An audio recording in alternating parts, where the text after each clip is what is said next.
Japanese Emperor Akihito and Empress Michiko paid their respects to fallen Imperial Army soldiers during the Second World War. 2 days earlier, they visited the libingan ng mga bayani to honor Filipino soldiers who fought the Japanese invaders. Emperor Akihito arrives at the Japanese Memorial Garden in Caliraya, Laguna at noon on Friday. About 127 relatives of the fallen soldiers patiently waited for the imperial couple. Silence enveloped the memorial park as the emperor and the empress separately offered bouquets of white flowers and bowed deeply in honor of the Japanese war dead.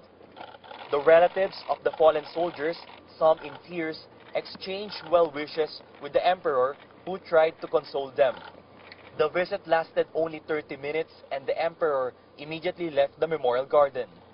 89-year-old Yoshikazu Morita, a Japanese Navy personnel who survived the war, says he was happy to meet the emperor.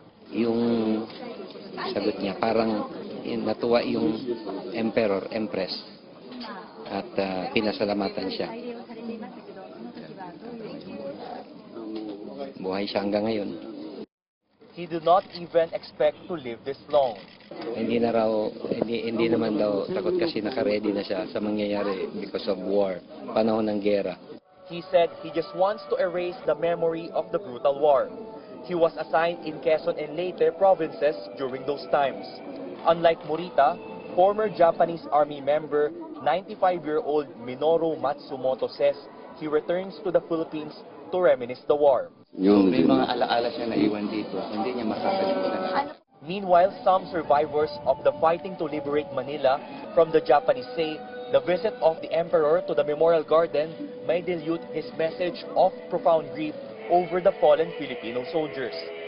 However, they understand the gesture may just be intended for the Japanese people.